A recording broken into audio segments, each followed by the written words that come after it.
English foreign policy, going back to at least the 16th century in the reign of Queen Elizabeth, had been to basically block any attempt by a major continental state to develop hegemony over Europe. So, the England of Elizabeth fought against Philip II's Spain. Britain fought against Louis XIV of France and later Napoleon. And we were in a similar way to go to war with Germany in 1939, and really basic reason why Britain is a founder member of NATO in 1949. But all this, of course, is dependent on not having an enemy on the continent, or at least a potential enemy on the continent, that is breaking the furniture. And once Germany emerges as a threat, then Britain no longer could have the luxury of splendid isolation, and they start to edge towards continental powers, in particular France and Russia. Very important to note, of course, that Britain does not have a formal alliance with either France or Russia. Britain actually has an agreement. It's arguably a moral imperative on Britain to enter the war, particularly in support of France in 1914, but they are not legally required to do so. More about that a little later.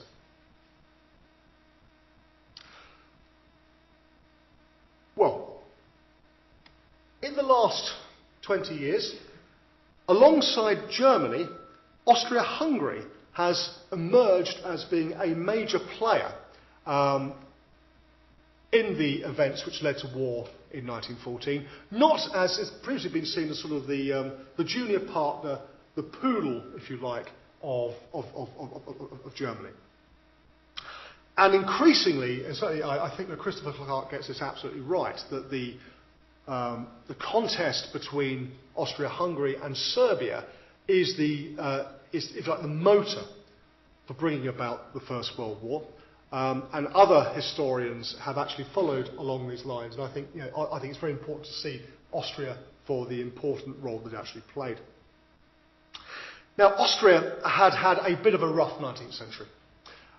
It had been shut out of its two major traditional spheres of influence, first of all in Italy and then in Germany. So, by the 20th century, really there was only one area in which it could exert its authority, to throw its weight about. That was the Balkans. Austria was, of course, Austria-Hungary was a multinational, multilingual empire, and it was struggling with the problems of nationalism. Nationalism was a rising factor in Europe of the late 19th century, but for Austria-Hungary, it posed a threat to the state's very existence.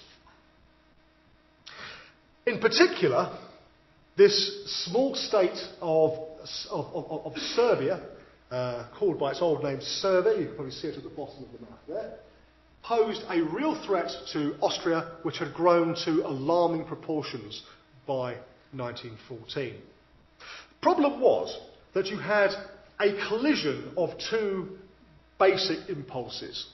The Austrian impulse was to stay intact, which meant wherever possible to suppress nationalism, while the Serbians wanted to create Yugoslavia, the union of the South Slavs, which inevitably would involve bringing into this expanded state a number of the citizens of Austria-Hungary. So between the two, the powers, if you like, the stronger but declining power of Austria-Hungary and the rising power of Serbia, there was something of a preordained clash.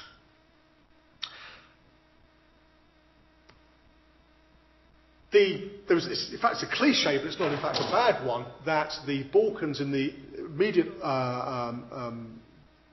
years prior to the First World War was a powder keg.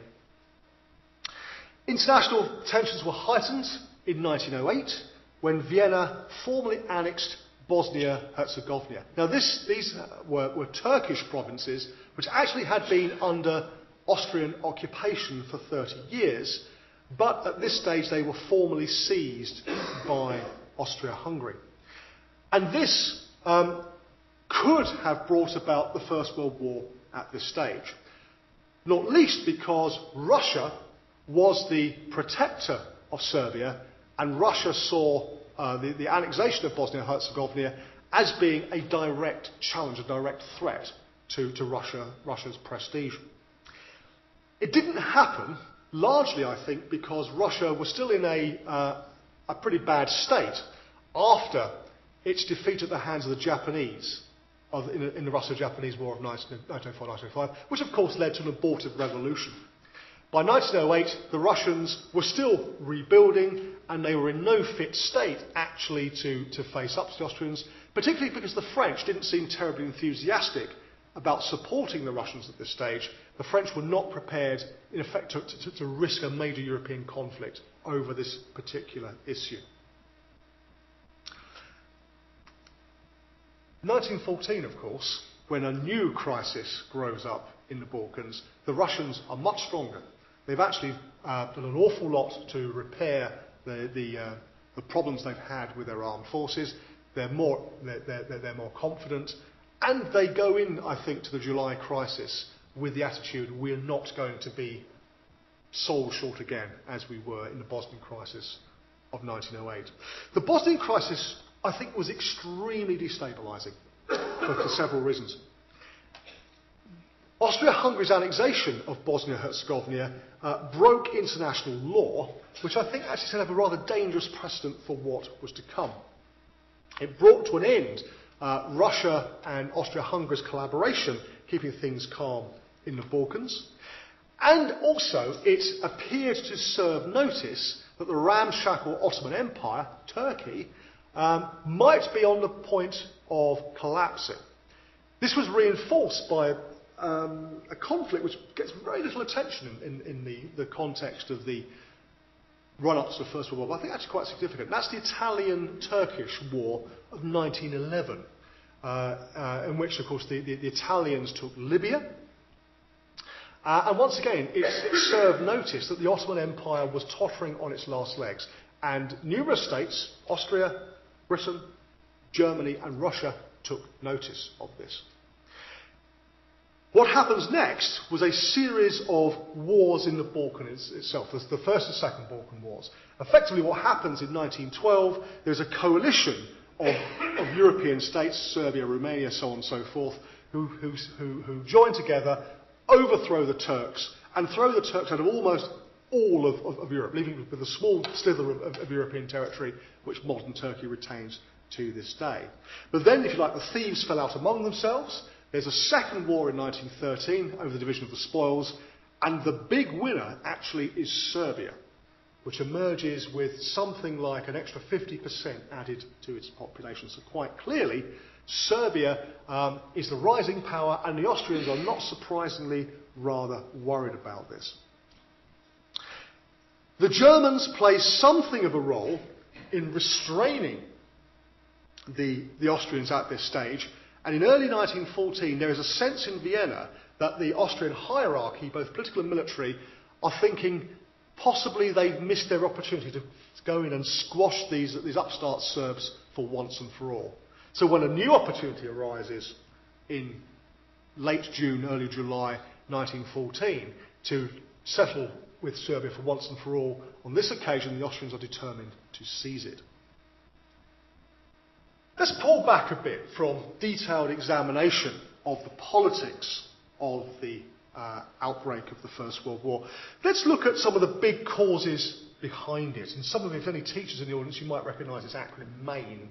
These four sort of big themes of militarism, alliances, imperialism and nationalism. Incidentally, the book I've shoved up there by Michael Nyberg, Mike Nyberg, a American friend and colleague, is very, very good on the mentalities in Europe before the First World War.